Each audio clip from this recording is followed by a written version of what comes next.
Donald Trump descobre o segredo de Alexandre de Moraes e fica em choque. Ele ficou completamente chocado, estarrecido, ao descobrir como que realmente o Brasil funciona. Olha aqui, ó, vou mostrar pra você. A gente fazia essa pergunta pro povo inscrito no nosso canal. Qual dá mais medo para a Suprema Corte? Trump ou Bolsonaro? Isso aí dava uma live. Por quê? Porque o pessoal da Suprema Corte tem medo do Trump? Tem. Mas eles têm muito mais medo de um Bolsonaro elegível, um Bolsonaro candidato. Porque, meu amigo, o Bolsonaro pistola, vindo em 2026, ele é imparável, é imbrochável. E eles têm muito mais medo disso. E exatamente, o negócio é tão estranho. O Moisés falou hoje mais cedo. O Lula é uma mistura de globalista e comunista. Por quê? Porque os globalistas tiveram que escolher um comunista por medo do presidente Bolsonaro. Porque todas essas falcatruas, elas estaria limpando. É o que o Trump fez nos Estados Unidos. O Trump botou esse bando de vagabundo pra rua. Ele fez a limpeza. Você não acha, não é só... Porque você fala assim, os cartéis agora estão levando uma surra. Pessoal, os donos desses cartéis moram nos Estados Unidos. Os donos desses cartéis têm gravata, iate, vivem aqui. E eles não estão gostando do que o Trump tá fazendo. Porque o Trump tá atrapalhando o trabalho deles. Essa galera na Venezuela, essa galera no México, eles produzem, eles fazem o trabalho pesado. E eles são os boi de piranha que são pegos quando dá merda. Mas o chefão tá tudo aqui nos Estados Unidos. São grandes empresários, são pessoas de gravata, pessoa que ninguém conhece. E esse é o medo. O sistema caga de medo do Bolsonaro. E por isso, eles vão tentar de tudo para que o Bolsonaro não venha fazer o que o presidente Trump tá fazendo, uma limpeza no sistema. O Moraes mantém o sigilo, né, da ABIN, que tentou ligá-lo ao PCC, mas se olharmos no passado não tão distante, o PT também tentou ligar Alexandre de Moraes ao PCC.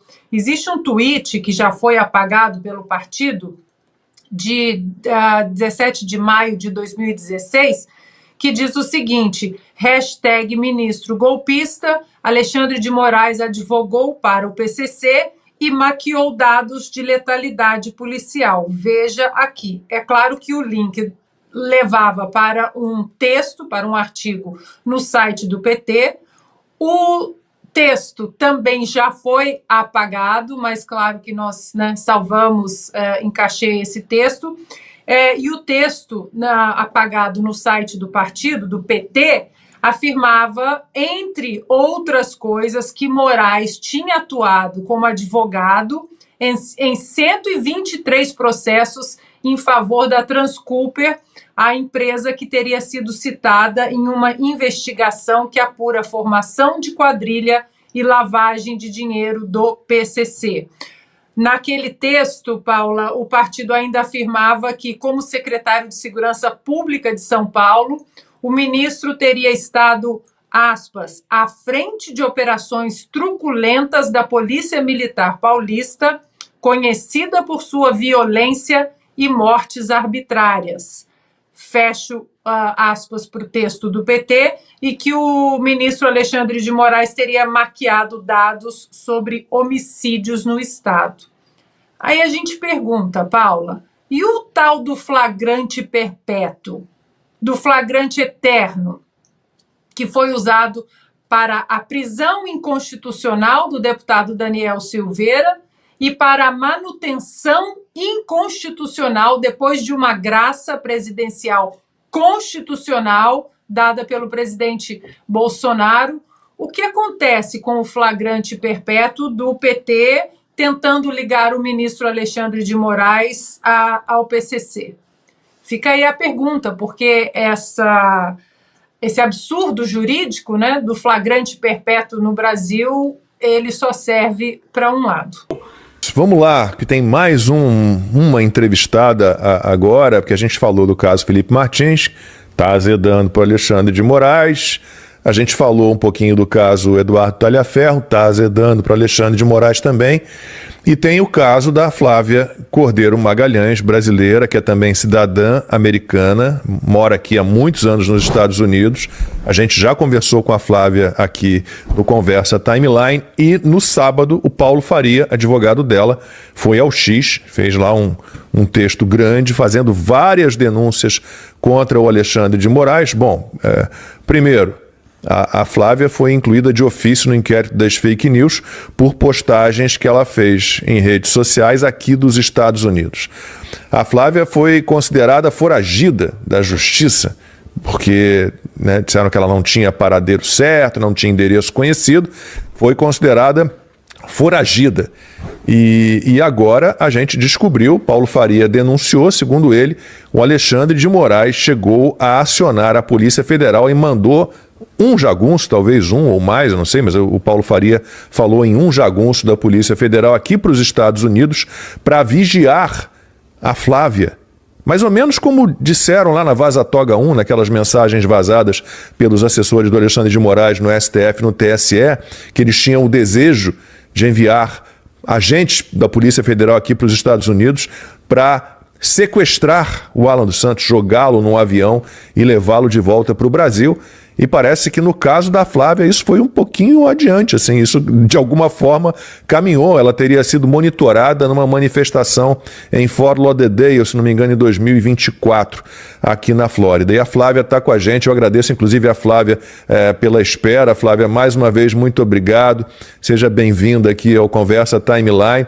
Olha, essa postagem do Paulo Faria é mais uma pancada grande para o Alexandre de Moraes. O que você pode dizer para a gente sobre todas essas informações? Agradecendo mais uma vez a sua participação, Flávia. Boa tarde, Lacombe. Boa tarde, Alan, querido, Maxi.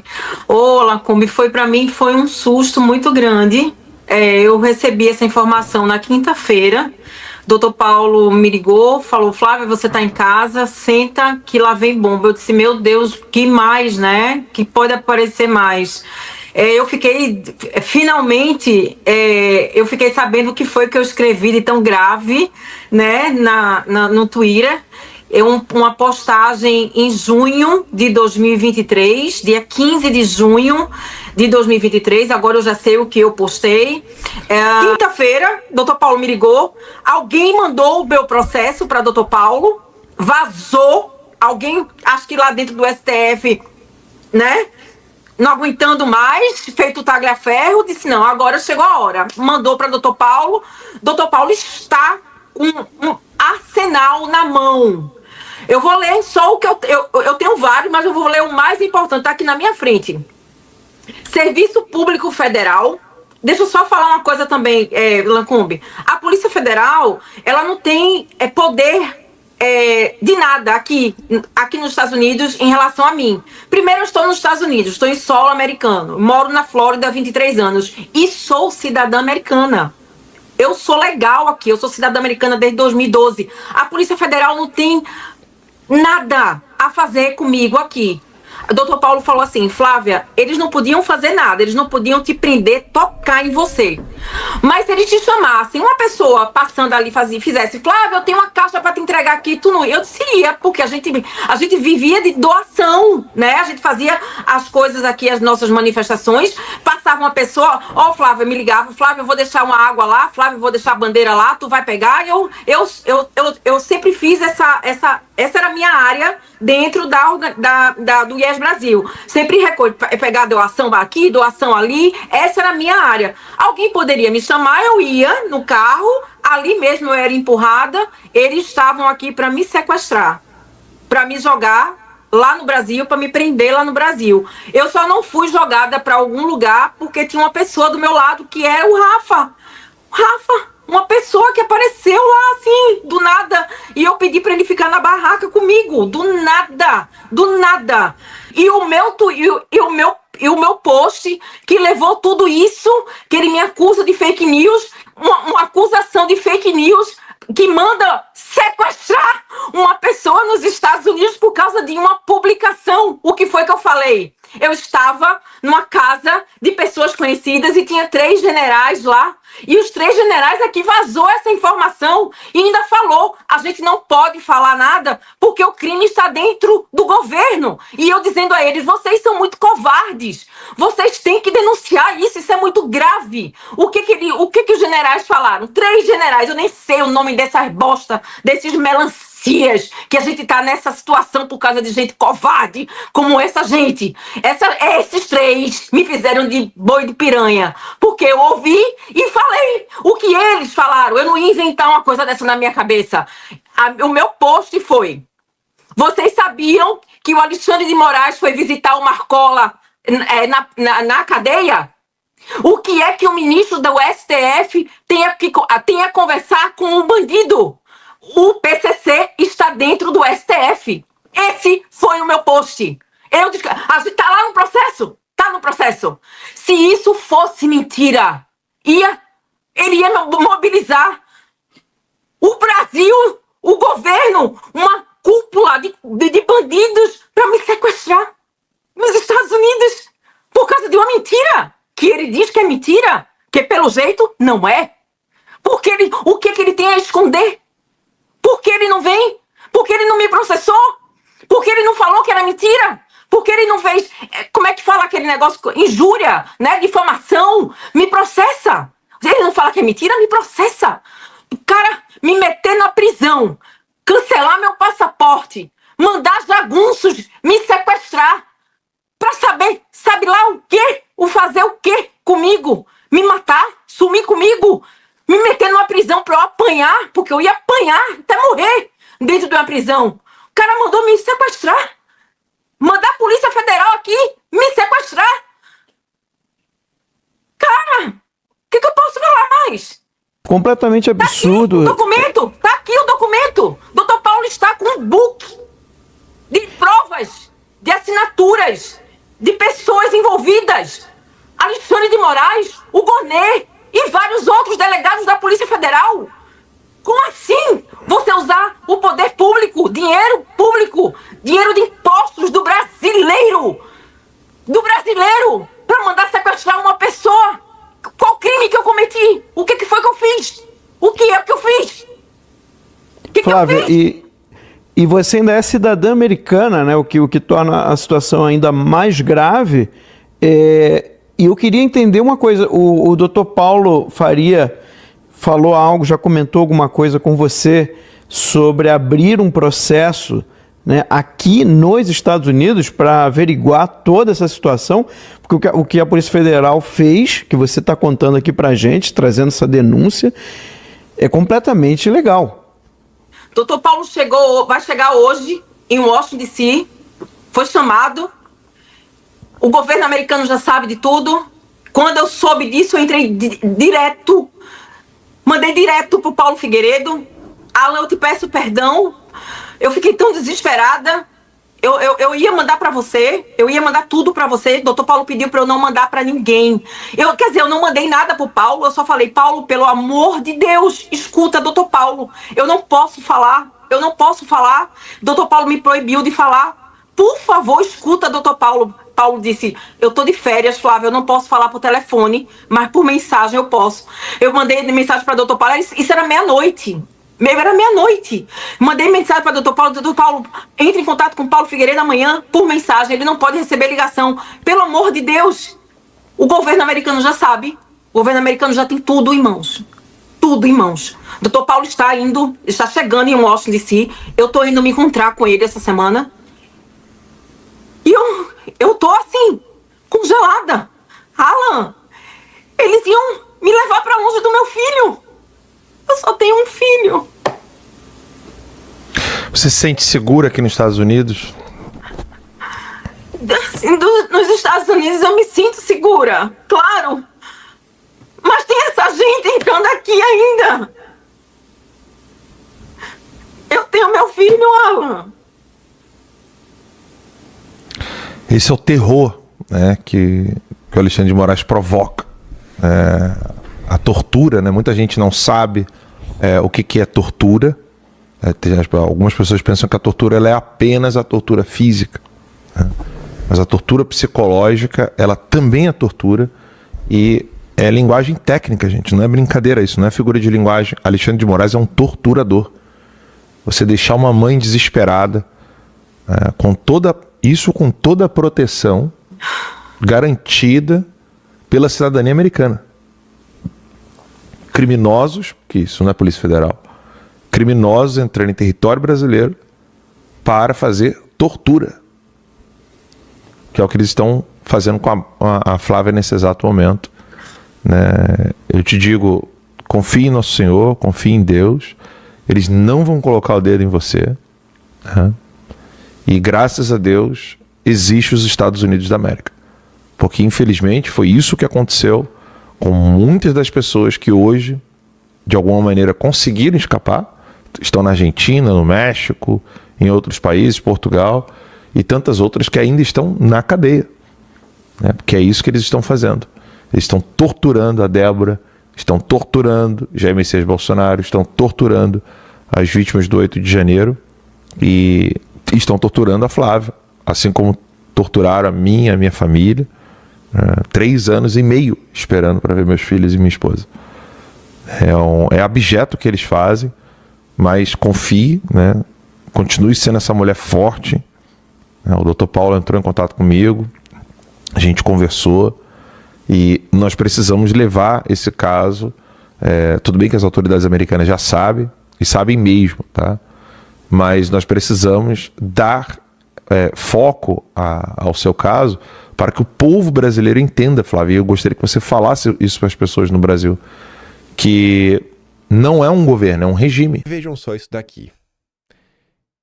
Trouxe a matéria da imprensa, porque fica mais fácil de entender. Eu peguei esse específico por 2 razões. Primeiro que o Caio Junqueira, ele relata, acho que os principais pontos, e ele traz em aspas o que está na decisão oficial. Vai bem, né? Vocês devem ter acompanhado que o Moraes, ele pediu esclarecimentos à Polícia Federal sobre essa questão do Martins. E aí? Mas no que vocês decretarem a prisão dele, né? Mas qual documento? Por que vocês fizeram isso, né? Aí a PF respondeu. Polícia Federal diz ao Supremo que Felipe Martins simulou a entrada nos Estados Unidos e impede inquérito. Sim. O cara foi preso por uma informação inverídica e agora está sendo acusado dele ter fraudado a própria saída. Felipe Martins não era investigado de nada. E ir para os Estados Unidos não é crime. Então, assim, ele não era investigado, ele forjou uma saída para os Estados Unidos a troco do quê? São coisas que não fazem o menor sentido. Eu sei que tá ali, ó. Corporação diz ainda que ex-assessor e a sua defesa, né, têm utilizado o episódio para descredibilizar provas produzidas na investigação. A PF informou nesta segunda ao Supremo que os acusados na trama golpista podem ter simulado a entrada do então assessor internacional do governo Bolsonaro, Felipe Martins, e pediu a abertura de uma investigação sobre o caso. Eles já fraudaram isso de propósito. É um negocinho que tá, sei lá. Mas vamos ver. O registro de entrada de Felipe Martins, ainda que em caráter indiciário, revela a possibilidade que integrantes da organização criminosa abusando dolosamente das prerrogativas diplomáticas. Dolosamente é quando você tem intenção.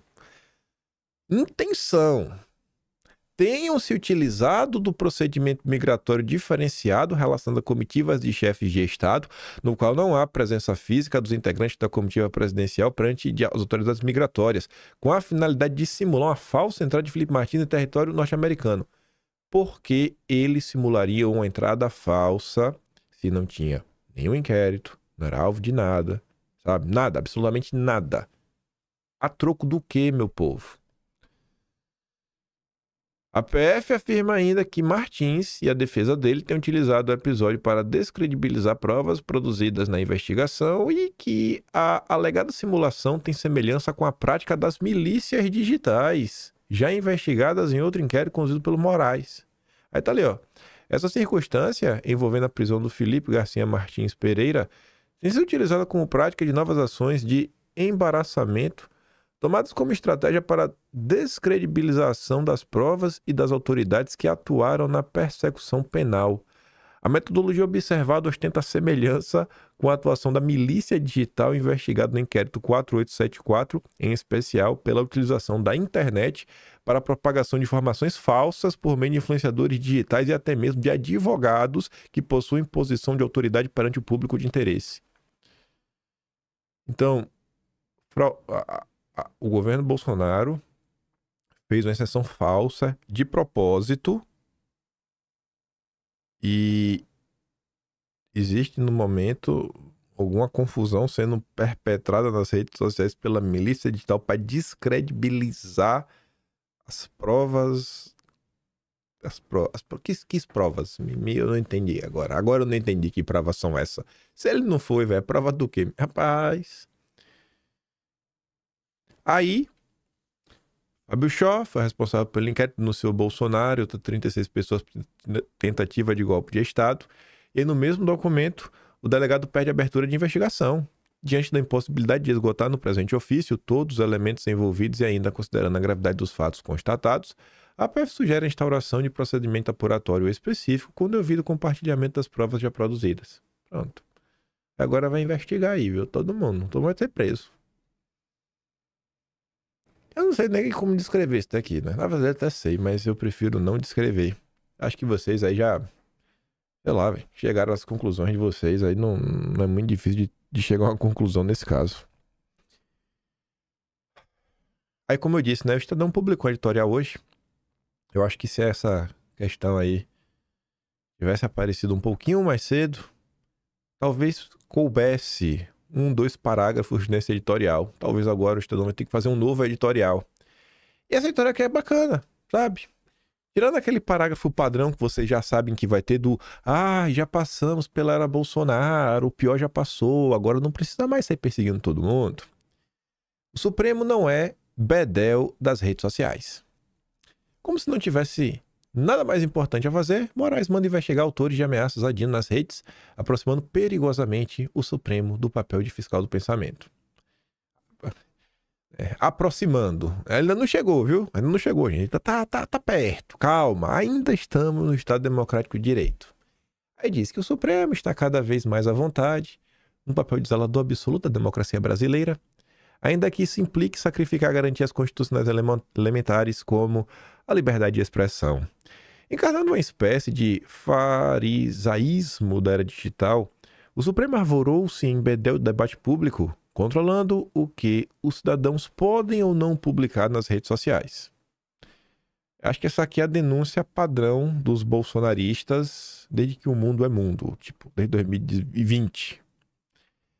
No início deste mês, como mostrou o Estadão, Moraes ordenou que as plataformas X, YouTube, Instagram e TikTok fornecessem os dados de 69 usuários que teriam feito ameaças ao Flávio Dino.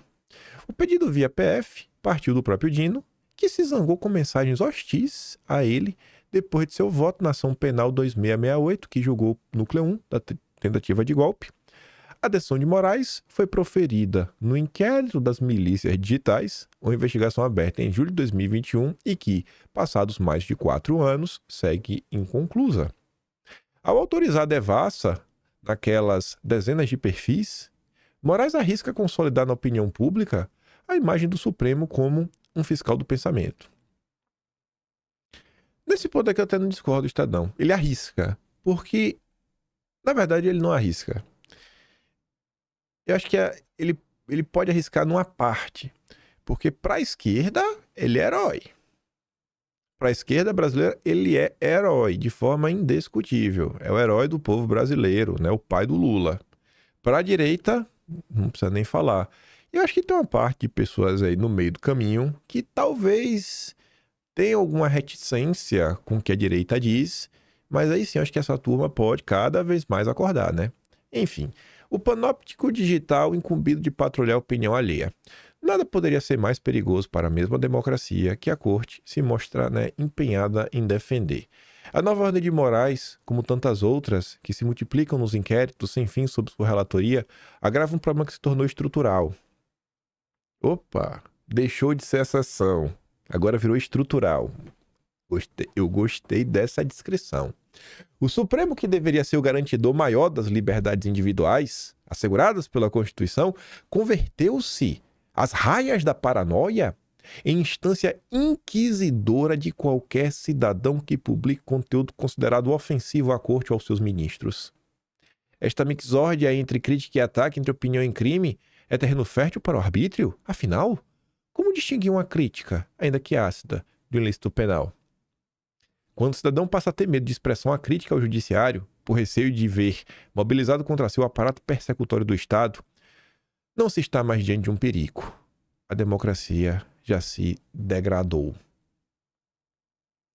O tom desse editorial é realmente assim destoante dos últimos. Eu sinto que até a imprensa está se sentindo mais confortável depois da condenação de Bolsonaro a tecer críticas em relação ao papel da Suprema Corte brasileira. Aí vem, né, aquele Parágrafo padrão. Este jornal, é óbvio, não defende a impunidade de quem faz ameaças reais, né? Pois quando há risco concreto, integridade física, tem que fazer uma apuração rigorosa. Mas uma coisa é enfrentar crimes reais. Outra, bem distinta, é criminalizar bravatas de redes sociais. Ao reagir a cada comentário de quem não gosta, como se fosse uma afronta à ordem democrática, o Supremo sinaliza não ter coisa mais importante para fazer e, ademais, abastarda o zelo pela estabilidade institucional ao exercer um poder desmedido sobre a liberdade de expressão. Os intermináveis inquéritos das milícias digitais e das fake news tornaram-se instrumentos permanentes de vigilância e controle à mão de Moraes. Com base neles, o ministro ampliou desmedidamente seu escopo de atuação, assumindo competências que, não raro, deveriam caber à PF e ao Ministério Público. Esses inquéritos, além de concentrarem poder nas mãos de um só ministro, criaram uma zona cinzenta na qual garantias constitucionais elementares foram relativizadas supostamente em nome de um bem maior, a defesa da democracia. Aí vem mais aquele parágrafo padrão de sempre. O Brasil, sob Bolsonaro, de fato, sofreu mais desabrido ataque à ordem constitucional desde 88, mas isso é passado. É passado. Já teve julgamento? Já vamos prender ele. O Supremo tem sim o dever de resguardar a Constituição e a integridade física e moral de seus membros, mas não pode fazê-lo à custa das liberdades civis. Encerra dizendo: o risco do Supremo se consolidar como censor permanente das redes sociais é real. Estão falando muito tarde, né? E com a chegada do garoto Messias, eu acho que isso daqui só vai, né, crescer, essa percepção. A cada nova decisão que tolhe a liberdade de expressão, Moraes, sob o beneplácito de seus pares, reforça a percepção de que há autoridades que não podem ser criticadas, e isso não se coaduna com a esfera pública livre e plural. De uma vez por todas, a democracia brasileira não precisa de tutores, precisa de instituições que respeitem os cidadãos, inclusive os desagradáveis, e que se pautem pela legalidade e pela temperança. Agora, o mesmo jornal que escreve isso não consegue escrever um editorial para falar da prisão irregular, inconstitucional, que Bolsonaro é alvo. A gente vai normalizando tanta coisa, né? Que acaba sendo um assunto que a gente às vezes não trata da forma que deveria ser tratado. A gente deveria estar comentando sobre isso basicamente todo dia. O maior líder de um lado do espectro político do Brasil, que é o lado da direita, está preso no inquérito que ele não foi denunciado, que é dentro do inquérito lá investigando a coação internacional. Nós estamos onde estamos por conta da imprensa, por conta do mercado financeiro, por conta do Centrão. O Supremo não faria isso sozinho, por conta dos outros ministros da corte, que também apoiam esse tipo de coisa. Se não fosse maioria, se isso daqui não fosse a posição majoritária, não estava do jeito que está. Aí, para falar da imprensa, cura para a calvície, discordo. Os carecas assumidos são irresistivelmente sexys. A Folha de São Paulo celebrando, sabe? Agora tá tratando o cara como, sei lá, o galã das mulheres brasileiras. Sabe? É absurdo. O Arthur comenta, né? Nada mais vergonhoso que isso. Um dos papéis mais ridículos da imprensa brasileira.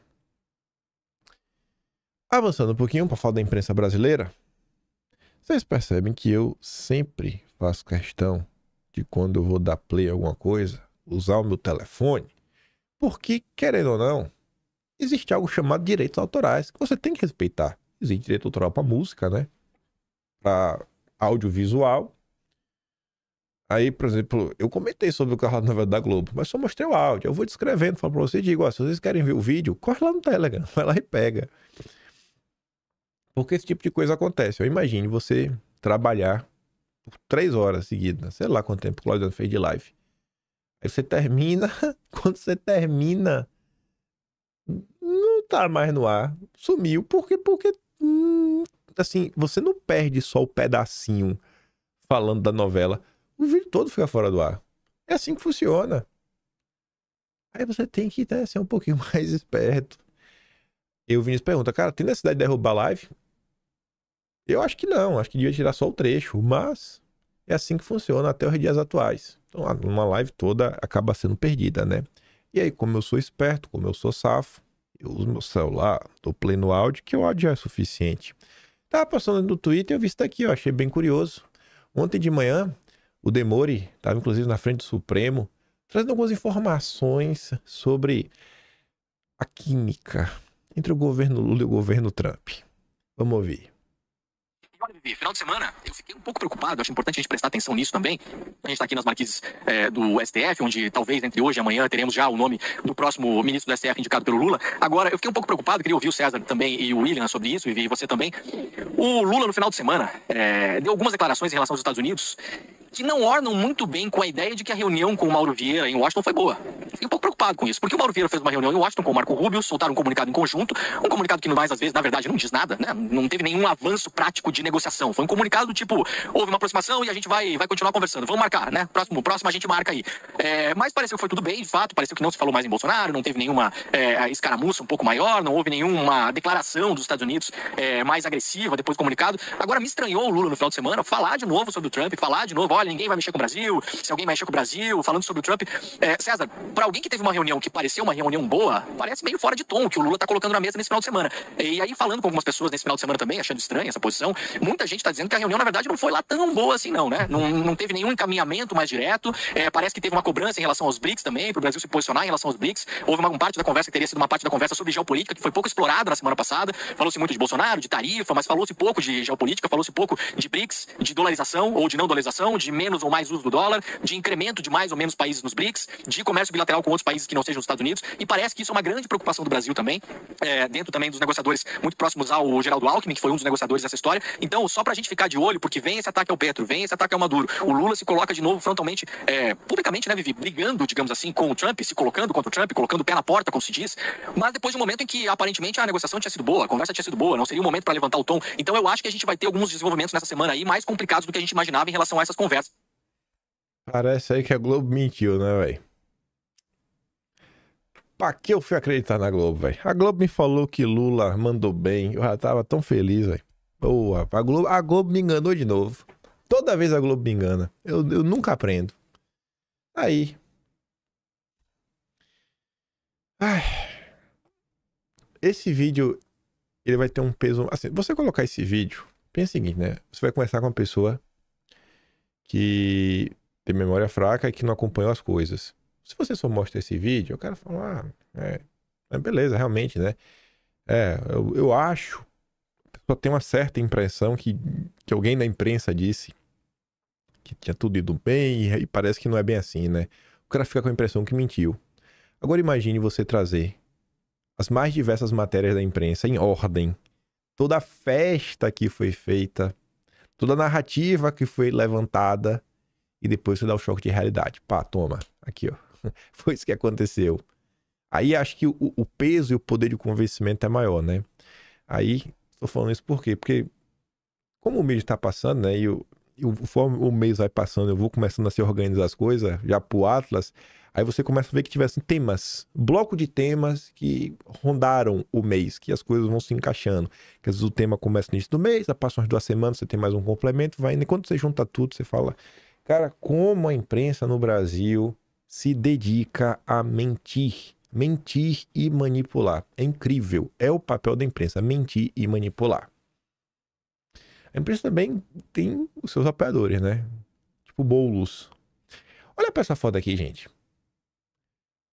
Cara, você consegue ver o que o pessoal chama de semiótica dessa foto, né? Os seus detalhes. O que essa foto quer te passar.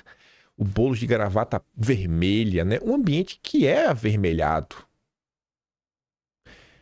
Por aqui, eu já achava importante. Primeiro, a galera da esquerda não tem vergonha de colocar a ideologia deles na mesa. Não são igual a direita racional, a direita permitida, a direita Faria Lima. Não. A esquerda bate no peito e fala, eu sou de esquerda mesmo. O Boulos, não sei se ele vai se classificar como um comunista ou um socialista, mas com certeza ele vai falar que é algum dos dois. Sem medo de ser feliz e vai falar isso aqui mesmo. É capaz dele falar que ele é ambos. Ainda é marxista e aí ele escolhe se ele é trotskista ou leninista ou o que quer que seja. Sem medo de ser feliz. Sem medo de ser feliz. E essa foto é do quê? Ontem, o Guilherme Boulos foi anunciado ministro do governo Lula. Vai substituir o Márcio Macedo e recebeu uma missão de aproximar o governo Lula das ONGs, sindicatos, de grupos sociais e da juventude. Essa é a missão do Boulos, por hora. Aí ele coloca ali, ó, agradeço a Lula pelo convite para ser ministro da Secretaria-Geral da Presidência da República. Minha principal missão será ajudar a colocar o governo na rua, veja só, olha a preocupação, olha quando, 20 de outubro de 2025, colocar o carro na rua, desde já, levando as realizações e ouvindo as demandas populares em todos os estados do Brasil. Minha grande escola de vida e de luta foi o movimento social brasileiro e levarei esse aprendizado agora ao Planalto. Presidente, sua confiança será honrada com muito trabalho. E eu aposto que o Boulos está indo para trabalhar. O Boulos não está assumindo o ministério para projetinho próprio, para ficar só indicando gente para cargo. O Boulos está vindo para entregar resultado, porque ele tem interesse. E como disse aqui Atsuki, Boulos entra para o governo como ministro e tem altas chances de ser o sucessor de Lula. Não tem como negar que ele soube esperar a sua vez chegar. Ele soube esperar. E foi, insistiu, e vai, e vida que segue. E a turma está comentando sobre isso. Eu não vou dar play nesse vídeo, não. É basicamente o pessoal trazendo esses bastidores, alguns acordos que o Boulos fez para assumir o ministério. E eu não vou dar play por uma razão. Porque a Mônica Bergamo publicou isso aqui em nota. A gente até tinha comentado sobre isso. A imprensa já tinha noticiado que existia uma contrapartida para Lula indicar Boulos para ministro. Tinha que ter uma certeza que Boulos ia ficar até o fim do governo. Quem é ministro e quer disputar as eleições tem que deixar o governo até abril. Boulos está vindo para ficar até dezembro de 2026. Aí você assim, mas como assim? Ele está apostando no futuro político dele na vitória do Lula. E que Lula vai manter ele ministro depois. E que vai recompensá-lo.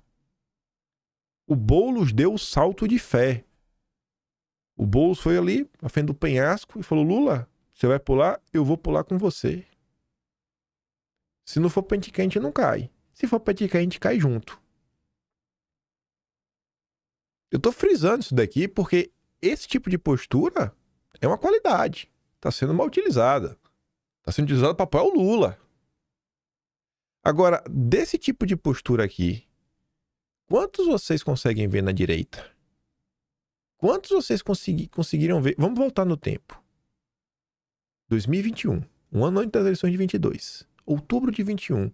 Quantas pessoas vocês acham que estariam dispostas a trocar uma eleição certa, quem sabe até um upgrade, né? Deixar de ser deputado federal e disputar governo, disputar Senado com chances reais de vitória, para falar, Jair, eu tô abrindo mão do meu mandato para ser ministro, porque eu vou ficar até o fim do ano, até o fim de 2022 com você, para a gente começar a botar essa campanha de pé agora. A gente vai trabalhar, capitão. A gente vai mostrar resultado, a gente vai mostrar... Não é que a gente vai mostrar resultado, a gente vai levar a informação dos resultados que já entregamos desde 2019 para o povo. Vamos falar com as comunidades, com os bairros, né, a associação de bairro, vamos falar com as comunidades, sim, sei lá, religiosas ao redor do Brasil. Vamos trabalhar. Quantas pessoas que estão dispostas a fazer isso? Tu vê gente cuspindo no prato, dando na cara de Bolsonaro, xingando ele, quando o Bolsonaro não quer apoiar sonhos mais altos dessas pessoas, falando, cara, espera aí, velho, vem mais uma vez como deputado, calma, espera aí que agora não é tua vez, já tem um certo acordo para apoiar fulano, ciclano, beltrano, espera a fila. E o povo não quer? O povo não quer esperar a fila. Imagina perder o mandato. Olha a diferença. Eu tô frisando isso principalmente para aquelas pessoas que vêm, vamos unir a direita, é momento de união. É por isso que a esquerda tá ganhando. Não, a esquerda tá ganhando porque lá tem grupo de verdade. Eu nunca vi a esquerda falar, Boulos, né? Pare de atacar o Lula. Não, porque o Boulos tá alinhado ao Lula. E deixa claro isso nas suas ações, não só no seu diálogo, né? no seu discurso. E tá ali, ó, Boulos assume com a missão de azeitar a relação do governo com movimentos sociais, especialmente na eleição. Nas conversas que teve com Lula, Boulos combinou que não será candidato à reeleição, dedicando-se integralmente ao governo. Ele deve percorrer o país para dialogar com movimentos sociais. E a direita vai fazer o quê? Tá aqui, ó. Vamos ouvir a direita. Vamos comparar como Boulos trata Lula e como um ninguém, que é o Cleitinho, que não era ninguém, trata Bolsonaro. O senhor vota no candidato que Bolsonaro apoiar próximo ano? Não. Não. Às vezes não, dependendo de quem for o candidato, eu não vou apoiar, não. Não. Depende. Por que ele tem que apoiar o candidato de Bolsonaro? Ah, onde é que tá escrito, hein? Cleitinho independentão. Cleitinho independentão. O compromisso dele é com ele. Você vê a diferença? Você tá vendo o que é espírito de grupo do Boulos e o que é espírito de projeto pessoal no Cleitinho? É difícil de entender a diferença. De por que um lado ganha e outro lado perde. É difícil de entender. Não é porque a direita está dividindo. Não é porque está sendo feito críticas aos incriticáveis. Não. É por conta disso. É por conta de ações, de atitudes ou falta de ações. Depende. Se eu discordar, se eu achar que eu não tô com os mesmos pensamentos que esse candidato de Bolsonaro for apoiar, eu não tenho que apoiar, não. Eu tenho gratidão com o Bolsonaro, né? Não é com a família dele, com os filhos dele, com os apoiadores, não. Minha gratidão é com ele. Mas uma gratidão que eu também paguei ele, pago, apoiando ele em 2022, votando nele. Então não é porque vai chegar para ele falar, Já tá pago. Já tá pago. O Cleitinho já pagou, meu filho. Já apoiou o Bolsonaro em 22. Olha como são as coisas, viu? Não é Bolsonaro que apoiou o Cleitinho. É Cleitinho que apoiou o Bolsonaro. Rapaz! O cara é presidente da República, conhecido no Brasil inteiro. Não é Bolsonaro que tá apoiando o Cleitinho. É o Cleitinho que apoia o Bolsonaro. Rapaz! Receba essa. Quem tem voto é o Cleitinho, viu? Rapaz, eu não aguento ver uma coisa dessa.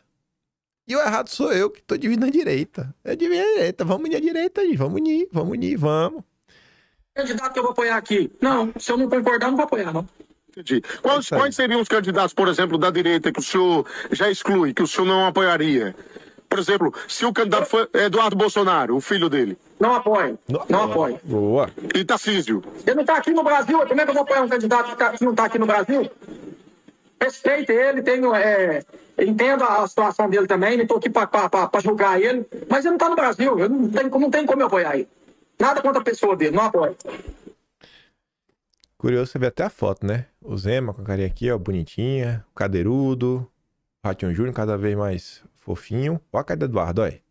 Parecendo que tá tendo um ziquezires. Será que é aleatório? Será que não tinha nenhuma foto melhor do Eduardo? Sorrindo? Tinha que ser essa foto? E Tarcísio, governador de São Paulo? Tarcísio é um nome bacana para apoiar, sim. Eu acho que o Tarcísio também bem equilibrado, é um bom nome. Entre esses nomes que tem hoje da direita, eu apoiaria o Tarcísio e o governador Ratinho, que está no Paraná. Nem o governador Zema aqui do estado, mas do meu estado, eu apoio. E se for Michele Bolsonaro? Curioso, né? Cleitinho apoia os nomes do Centrão. Projeto T e o plano B do Projeto T, que é o Ratinho. Cadeirudo é bom, Eduardo Bolsonaro não. Cadê, gente, União Direita? Esse cara tem um mandato. Esse cara aí é pago com o dinheiro de vocês. Tem assessor, tem tudo. Ah, meu Deus. Vamos unir a direita. A esposa. Eu acho que não deveria ser ela. Eu acho que ela é um bom nome, sim, também. Não deixa de ser um bom nome. Mas eu acho que como o pessoal quer um Senado forte, ela deveria ser candidata a senadora. É isso aí, Cleitinho. Vai lá. Vai lá, gente.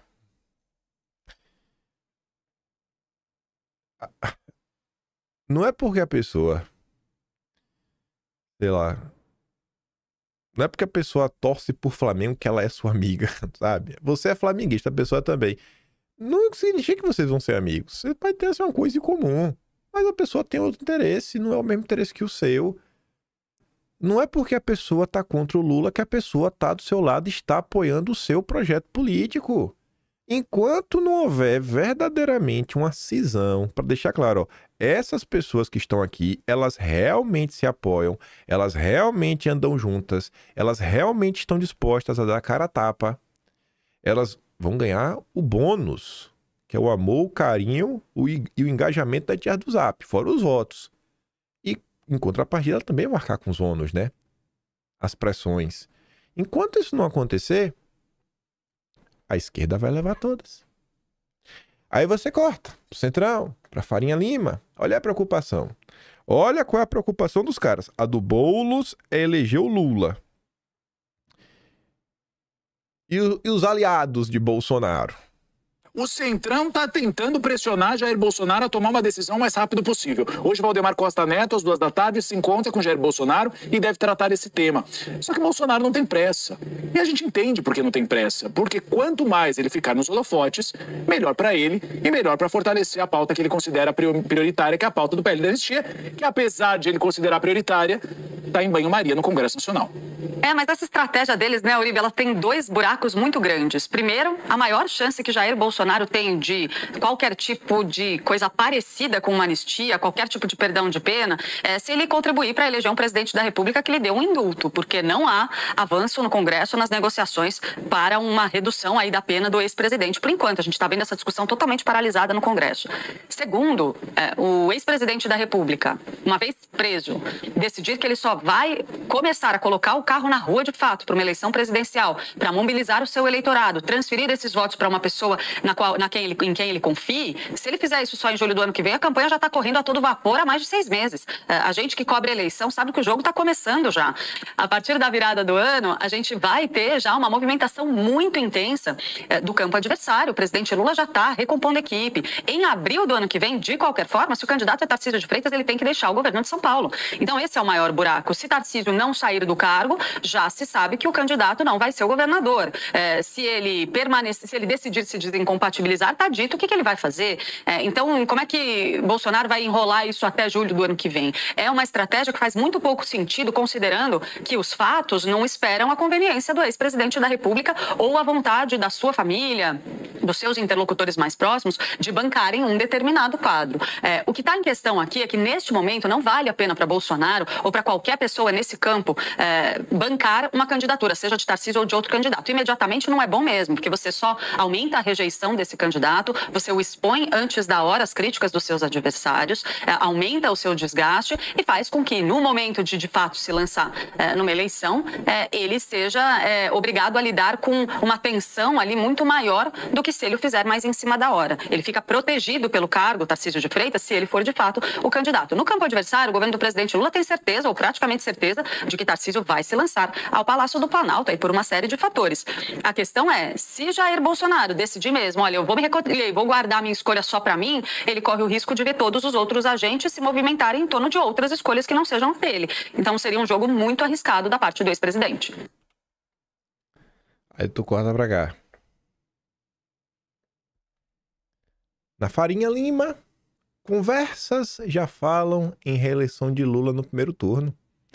Vitória de Lula em 26 é a avaliação corrente há tempos na Farinha Lima, onde já tem gente falando que tem reeleição no primeiro turno. E eu realmente já tinha escutado isso daí várias vezes, da boca de voltas de pessoas que dizem, cara, nas rodas, né, os grandes empresários, nossos amigos banqueiros já falam isso, e falam isso, assim, relativamente felizes, né?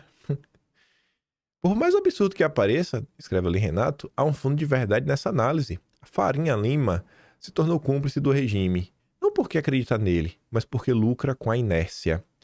Se o mercado estivesse precificando a crise institucional de forma sincera, o verniz da normalidade teria rachado há muito tempo. Preferem fingir que tudo está no eixo, mesmo quando o eixo virou ferramenta de controle. O dia que o poder deixou de assustar o mercado, foi o dia que o mercado virou sócio do poder. Aí tu segue olhando pra turma do Centrão. União Brasil ameaça trabalhar contra Messias no Supremo. Aí você fala, mas pelo quê? Pelo quê? Por interesse próprio, interesse eleitoreiro. Olha, União Brasil ameaça votar contra, né? Eu fico triste porque nessas discussões o assunto, o que é melhor para o Brasil e para os brasileiros não entra. O que está sendo colocado na mesa para ficar contra o Messias é falta de cargos, Lula não entregar, né, espaço aí para indicações, não quer dividir o poder, emendas. É isso que está entrando na matemática. A Globo reforça, ó. Alcolumbre indica que não aceitaria cargos nos Correios em troca de Pacheco no Supremo e aguarda contato de Lula. O Alcolumbre quer o Pacheco. Se não for mandar o Pacheco, tem que entregar, né, tem que entregar mais. Tá pouco. Cargo nos Correios tá pouco. Esse é o Brasil. A negociação é aberta. A imprensa divulga como se isso fosse republicano. É tanta disfarçatez. Pois é, Sarita. É como as coisas funcionam no Brasil. Já perderam o respeito total. O vice do Zema, que agora é caçabista. Eita, poxa. Já tá gravando até comercial. Matheus Simões grava primeiro comercial do PSD e se associa a Zema. Tá ali, né? Agora é PSD. Qual o nome da federação Novo PSD? E agora? Vão cair de pau em cima do Zema por conta do Kassab? Ai, esse pragmatismo. E assim, ó, eu entendo essa movimentação. E ok. Eu não tenho nenhum problema com isso. Eu só espero coerência. Porque se lá atrás eu falei, ó, vai ter locais que a direita realmente vai ter que compor com o PSD para se eleger, que seja para prefeito, seja para vice. Você pega, por exemplo, Curitiba, né? Acho que foi até uma troca, né? O Paulo Martins, se bem que não foi troca, que é o PL que perdeu pro Novo. O Paulo Eduardo Martins era vice do Pimentel, que é do PSD do Kassab. Agora ele foi pro Novo. Então o Novo ganhou um aqui e perdeu outro acolá. Quem estava 100% contra a qualquer composição com o PSD foram alguns deputados que vocês conhecem e alguns jornalistas, comunicadores, influenciadores, não sei a forma como eles gostam de ser chamados, que vocês conhecem, né? O que eu sei é que meu irmão não tem cargo de executivo do alto escalão na XP. Meu irmão não é banqueiro da XP. Né? Então, turma aí que era tigrão para acusar os outros de direita caçabista, eu quero ver se agora vão afinar, né? Porque agora o Deltan não deixa. Eita, rapaz. Temos que dar aquela cutucada, né? Aí o Gadelha publicou uma matéria que o Paulo Figueiredo disse, cara, isso aqui é uma inverdade. Ele até deixou mais comentários depois, mas isso aqui já é o suficiente. E eu acho que por conta dessas inverdades, não sei se o próprio Paulo ou em torno do Eduardo Bolsonaro resolveu soltar uma nota da Bela Megali, que eles vêm mantendo contato com certa frequência. Falando o seguinte, né? A manchete do yoga dele era: a segunda missão de Flávio Bolsonaro nos Estados Unidos, além de acalmar Eduardo. E o Paulo falou, bicho, essa matéria tá errada do início ao fim. O repórter que recebeu informação de fonte terciária, eu estava lá. Nem o Flávio tentou acalmar o Eduardo, ele nem veio falar sobre Lula versus Trump. Porque já estava sendo informado sobre o assunto. Ele não precisava... Faz sentido você sair do Brasil e ir para os Estados Unidos para chegar lá e falar, Eduardo, me conta aí, velho. Como é que tá aí Lula e Trump? Podia pegar o telefone e ligar, né? Pelo amor de Deus. Aqui tá se falando, obviamente, coisas que é melhor você não falar pelo telefone. E aí a turma foi lá, né? Depois rebateu com o Sandro Gadelha. Nome para enfrentar Lula foi tema central em conversa de Flávio e Eduardo nos Estados Unidos. A eleição de 26 foi tema central. Os dois se encontraram e falaram sobre o nome que Bolsonaro e a família devem apoiar para concorrer contra Lula no ano que vem. Aliados de Flávio e de Eduardo garantem que a conversa foi marcada por sintonia e convergência entre os irmãos, sinal que não foi para acalmar ninguém. Eles também debateram os próximos passos relacionados à anistia, que defende para Bolsonaro os envolvidos nos atos do 8 de janeiro. Voltando a falar de direita, a união da direita, para a gente falar de outras coisas, isso aqui foi uma postagem que eu vi nos últimos dias. Até para mostrar o quão descolado da realidade as pessoas são. O cara fala assim, ó, importante, a peça do Thiago Santinelli é censurada em Curitiba, já soma 8 cancelamentos pela extrema-direita, extrema-direita isso, extrema-direita... Ele está citando extrema-direita ao longo do texto diversas vezes. Aí um perfil chamado Madame me pergunta, cara, por que extrema-direita e não apenas direita? A pergunta é sincera, por que foi a extrema-direita que fez isso com Santinelli? Aí ele fala assim, ó, porque a direita existe. O Geraldo Alckmin, vice de Lula, sempre foi de direita e ainda é. O Amoedo, do Partido Novo, é de direita. Tem um monte de gente de direita por aí, pessoas que não acreditam no projeto radical da esquerda, mas acreditam numa social-democracia mais liberal. Extrema-direita porque tem essa nova face mesmo extremista, mesmo que, se quiser, podemos debater sobre ela. Eu acho esses rótulos cada dia mais, sabe, perdidos. Acho que quanto melhor você consegue descrever o que você defende, melhor. Sabe? Descreva, saiba descrever o que você defende. Muito melhor do que ficar brigando pelo rótulo. Aí, dias atrás, tinha sido publicada a matéria, eu já tinha separado ela. Eu falei, cara, acho que o momento é bom pra gente falar sobre isso. De tudo que tá acontecendo, né, nos últimos dias. Hoje o vídeo tá mais light. Hoje não temos treta por hora. Não, acho que nem vai ter. Progressistas, militantes, patriotas indignados, cautelosos, veja como o Brasil se divide na política. A turma do Pablo Telado, lá no Sebrap, na verdade foi o More in Common, também financiado pelo Soros, fez uma pesquisa bem curiosa, trazendo algumas informações aí sobre o Brasil. Aí fala assim, ó, mais ricos, mais escolarizados e menos religiosos. Os progressistas são um grupo ideológico que mais se descola dos demais em questões políticas. E esse isolamento tem ajudado a alimentar o populismo preponderante na ala mais à direita da sociedade.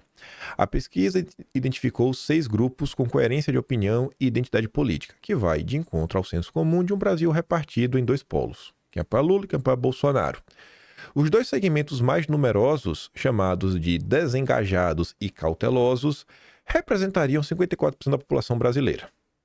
É o povão que não acompanha a política. Basicamente isso. E passam ao largo da polarização e não costumam se engajar em questões políticas. E aí coloca assim, ó. Teria mais ou menos 27% de direita, que realmente está aí mais engajada, e 19% de esquerda, que está aí mais engajada. 54% que não sabe nem o que se passa na face da Terra. Aí vamos ver, né? A parte mais interessante de todas é isso daqui. Os 5% que comandam o Brasil, que é a base de sustentação do regime, que o Pablo Hortelado chamou de progressistas militantes. Os progressistas militantes aparecem como o segmento mais destoante do restante da população. Eles são definidos por serem mais escolarizados, metade, tem ensino superior, é a galera que estuda na federal, foi lobotomizada. Mais ricos, 37% com renda maior que 10 mil reais, menos religiosos e mais brancos. A turma não tem Deus no coração. Também é o único segmento que se define majoritariamente como progressista e a maioria tem simpatia pelo PT e pelo PSOL. Óbvio. Seu nível de engajamento é alto, 71% consideram importante participar em manifestações políticas, 69% conversam com amigos e familiares sobre política, e sua preocupação se volta sobretudo à luta contra as desigualdades e as opressões de raça e de gênero. Ele não está preocupado com pobre. Ele está preocupado com... Ai, por que o arco-íris tem 10 cores agora? Não é mais 7. Enquanto que para os demais segmentos, valores como família e fé são preponderantes, para os progressistas militantes, o valor primordial é a justiça social, os wokes. Os progressistas militantes não apenas destoam dos demais grupos em razão de seu perfil, mas também de sua visão de mundo. Suas respostas, em geral, estão bem mais à esquerda do que o grupo da esquerda tradicional, que pensa de modo similar aos grupos da maioria invisível. Em alguns casos, a distância da taxa de concordância da esquerda com os conservadores patriotas é até menor do que com os progressistas. Outubro de 2025 é quando a imprensa começa a perceber que a coisa não é bem assim, tem mais de um grupo dentro de uma mesma bolha. Quanto tempo está comentando sobre isso, né?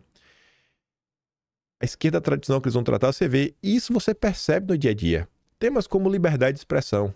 E aí o pessoal fica gritando aí, isso, aquilo, outro. Na liberdade de expressão, fale o que for, o PCO é um grupo favorável à liberdade de expressão e é um grupo de esquerda. A turma dos wokes é o quê? É hashtag sem anistia. É golpe de Estado, tem que pegar a Débora do Batom e deixar 20 anos preso na cadeia e defender isso de forma assim, ferrenha. Aí de outros setores, o pessoal também reclama, do Aldo Rebelo, o Aldo Rebelo fala, não, esse caminho eu acho que tá errado. Vai ter grupos na esquerda que não é que eles ficaram próximos da direita. É porque, como algumas pessoas ainda têm um pouco de bom senso em alguns temas, porque para outros temas o PCO não tem bom senso. pelo menos eu acho. Pelo amor de Deus, né? A forma como o pessoal descreve o que acontece no Oriente Médio, eu acho que destoa bastante do bom senso. Mas, enfim. Pelo simples fato de ter um pouco de bom senso, eles estão muito mais próximos da direita do que a esquerda, petista, maluca de rede social. Os caras realmente surtaram e se isolaram no lugar da sociedade que ninguém mais consegue conversar.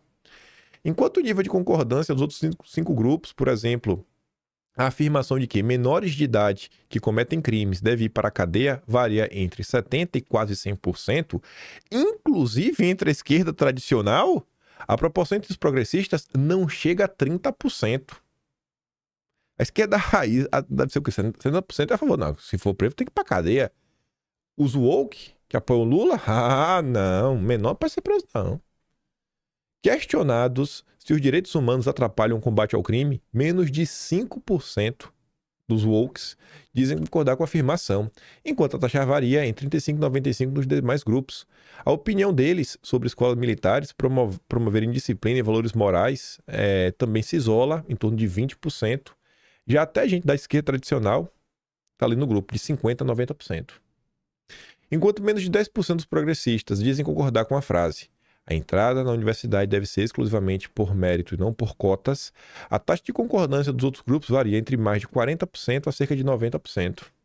A confiança dos progressistas na igreja é menos de 20%, contra algo em torno de 50% para os demais, e nas Forças Armadas menos de 20% contra cerca de 35%, também é bem menor. Nuances na esquerda e na direita. Os pesquisadores colocaram progressistas militantes e esquerda tradicional dentro de um espectro progressista e os conservadores tradicionais e os patriotas indignados no guarda-chuva do conservadorismo.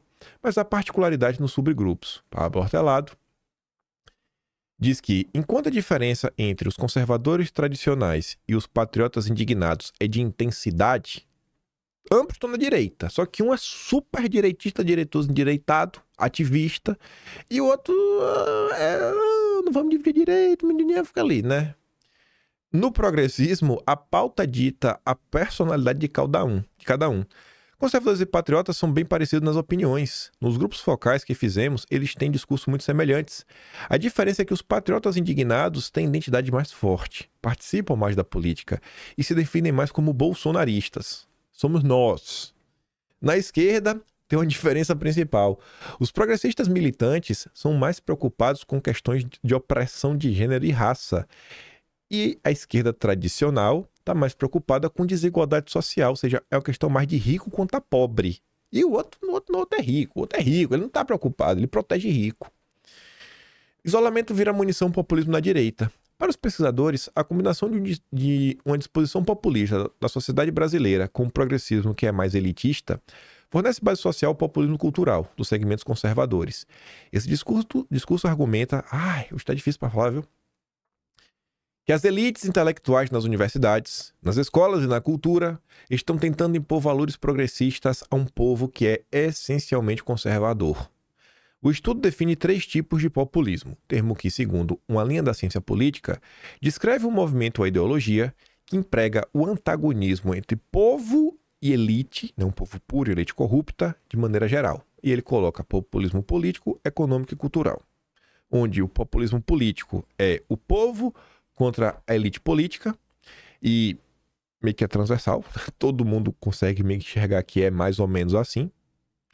Depois o populismo econômico, que é o povo contra a elite econômica, e essa preocupação é maior na esquerda, principalmente a esquerda tradicional. E tem o populismo cultural, que é o antagonismo do povo com as elites culturais, né, e intelectuais, que é muito forte na direita, que é o que a gente comenta bastante sobre a revolução cultural. Chama atenção, quando a gente analisa essa estrutura, que o progressismo militante está isolado socialmente. Algumas de suas opiniões são muito distantes do resto da população. Eu acho que esse isolamento social, combinado com a disposição populista no Brasil, cria um apoio social para o discurso populista cultural da direita. A direita é muito populista cultural. Está se construindo politicamente com base nisso. E o populismo cultural pega na sociedade porque o progressismo é isolado. O bolsonarismo está muito amparado na denúncia da esquerda enquanto elite. O fato dessa esquerda ter muitos traços de elite, ancora, cria uma base social para esse discurso da direita e explica o sucesso do populismo cultural. E ele vai descrevendo o que seriam esses grupos, né, no final. Veja o perfil dos demais grupos identificados pelos pesquisadores. Aí vem. O que seria a esquerda tradicional? É escolarizado, né, um terço deles tem ensino superior, católico na maioria, mais presente no Sudeste, no interior do Nordeste. Embora nós o tenhamos chamado de esquerda tradicional, na falta de nome melhor, esse segmento não tem identidade políticas fortes. Apesar disso, metade tem alguma simpatia com o petismo. São pouco engajados, apenas 21% conversam sobre política, 23% votou branco, nulo ou não foi votar em 22%. É aquele cara centro-esquerda que tem nojinho também do Lula. E muito preocupados com questões sociais. Diante da polarização e de um confronto político moralizado, a esquerda tradicional dá sinais de fadiga e risco de desmobilização. Os dois setores principais a serem conquistados, que é o que vocês estão tentando fazer, o desengajado e o cauteloso. O desengajado é o segmento menos escolarizado. 6% tem curso superior. E é o mais pobre. E também o mais preto. 1/10 do segmento vive em segurança alimentar. É católico, também evangélico, é o segmento mais desengajado politicamente, 30% votou branco, nulo não votou, e apenas 15% consideram manifestações políticas importantes. É o segmento que tem menos identidade partidária.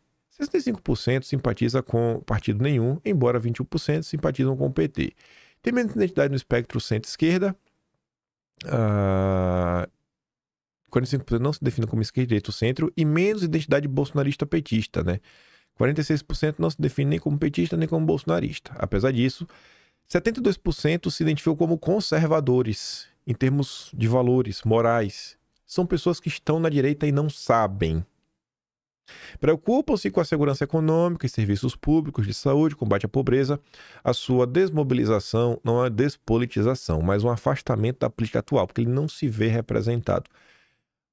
As pautas e as agendas não estão conseguindo dialogar com essa galera. Aí tem um cauteloso. Depois do desengajado, é o segmento menos escolarizado e mais pobre. Na sequência, né? É um pouquinho menos pobre. Isso daqui é como se fosse o pobre de direita, que a esquerda chama, e aqui a classe média. O cara de classe média que não é engajado e o cara que é pobre que não é engajado. Enfim, assim como os desengajados, 12% não teve o que comer, tem um nível de engajamento intermediário, apresenta identidade marcada como conservador, sua grande parte, 81%. Gente, esses dois grupos são de direita. Eles só não sabem. É o segmento que tem maior desconfiança das elites, sobretudo das elites intelectuais. Mas ele está desengajado, ele está cauteloso. São essas pessoas a serem conquistadas. É perder o medo.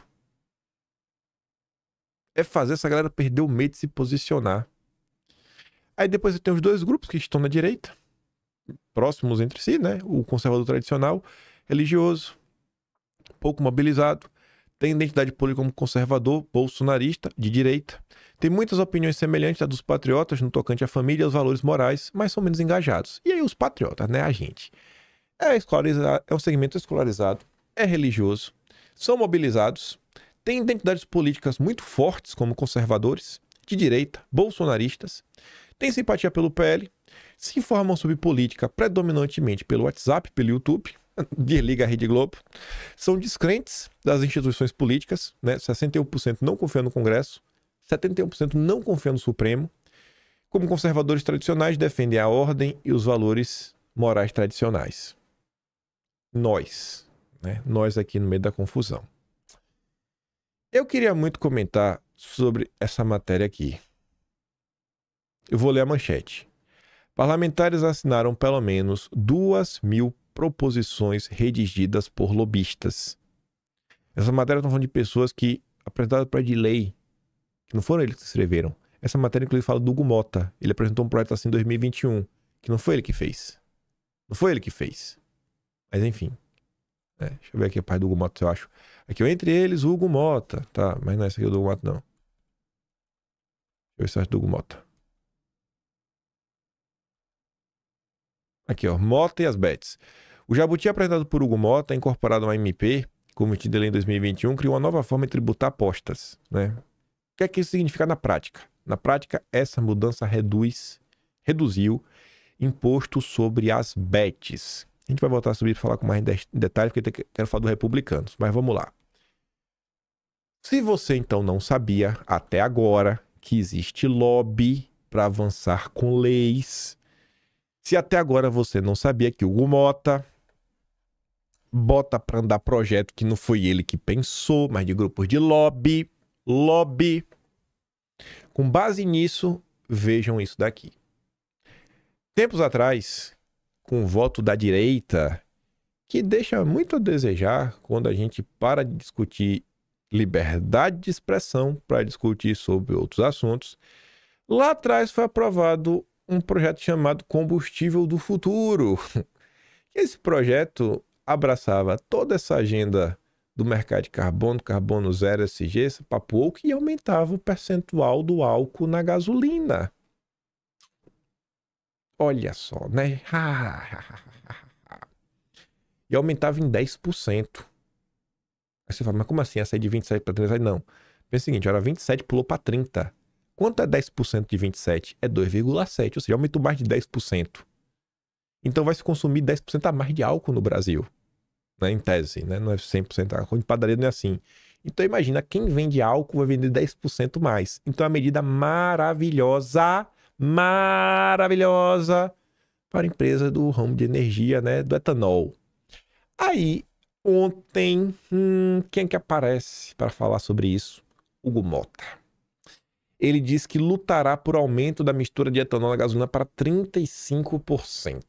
Nosso engenheiro mecânico de fluido e de materiais, Hugo Mota, que pouco se importa com o seu bolso, porque o carro dele é pódio, e na verdade o carro dele é o carro do Congresso, é o carro do povo, E o carro dele bota pódio. Ele deve andar de Mercedes no Brasil, em qualquer lugar do mundo, tem que ser octanagem 95% para cima. Tem carro da Mercedes que a gente vem de fábrica com 98, que é octanagem. Então, ele tá de boa. O problema é teu. Aí você fala, né? Rapaz, como é que pode uma coisa dessa? Quem que tá ganhando com isso, né? Aí Renato fala assim, rapaz, que mudança esquisita, viu? Ainda mais com a Operação Carbono Oculto em andamento. Enquanto investigam, a cadeia dos combustíveis anunciam mais uma brecha para ela. Aí tu fica pensando, né? Rapaz, quem é uma das principais empresas de etanol neste Brasil? É a turma do Ometo, né? Você vê ali a Cosan, fez acordo com o BTG e Perfin para captar até 10 bilhões. Né? O BTG agora o Dedé e o Ometo são parceiros. Ele tá ali, né? A Cosan, empresa de energia, açúcar da cana de açúcar que faz etanol. Fizeram uma linda parceria. E aí você junta com essa notícia aqui de 15 dias atrás, ó. BTG e Perfin planejam passar a faca na Cosan. Aí Renato fala, rapaz, por que o BTG não entrou no capital da Cosan antes da Operação Carbono Oculto?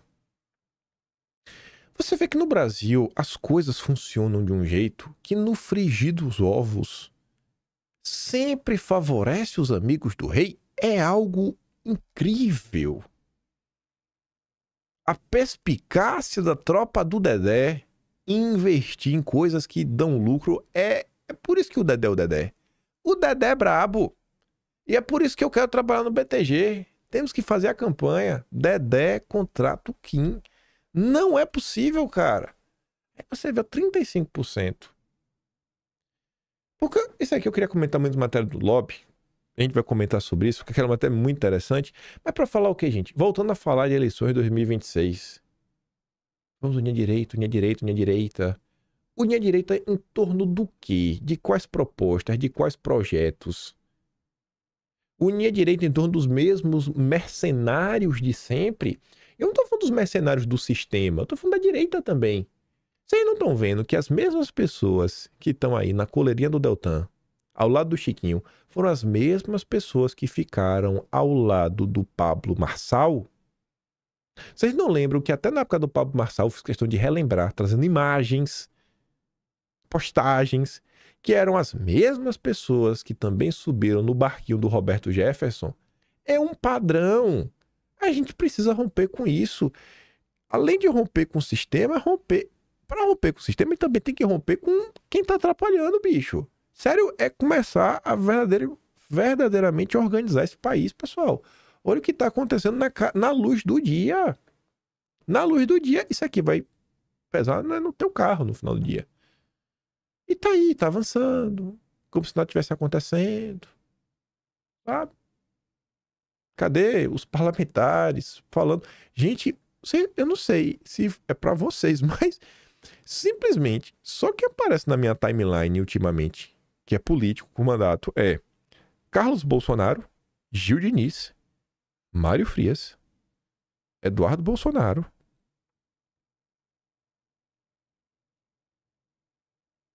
e Carol Detoni, de aparecer na minha timeline. Um deputado que eu gosto, Felipe Barros, eu não sei o que o Felipe Barros tá fazendo da vida, não passa da minha timeline. Parece que eu não sei se é o algoritmo ou se ele deixou de trabalhar. Eu não vejo quase nada.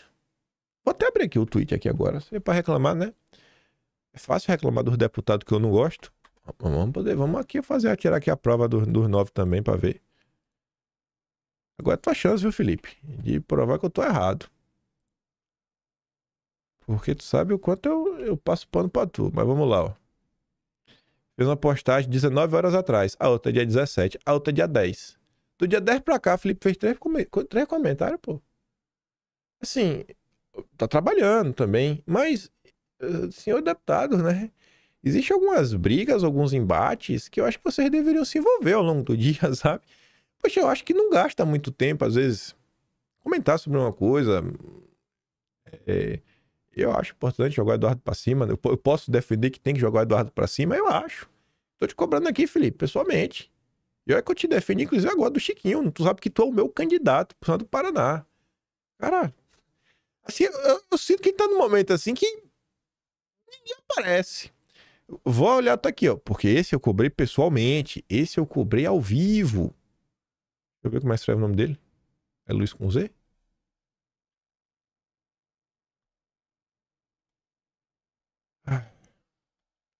Orleans. Acho que é mais fácil.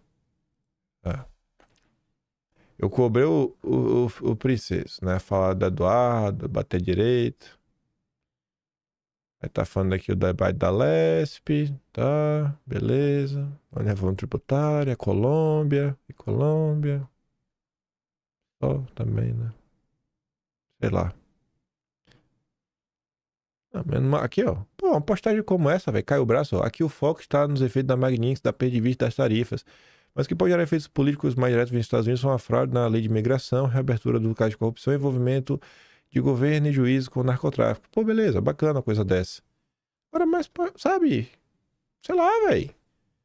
Se posiciona aí, galera. Sabe? Custa aí, pô. Vocês estão precisando tomar um chá de testosterona, viu? Sei lá, velho, o que passa com esses deputados.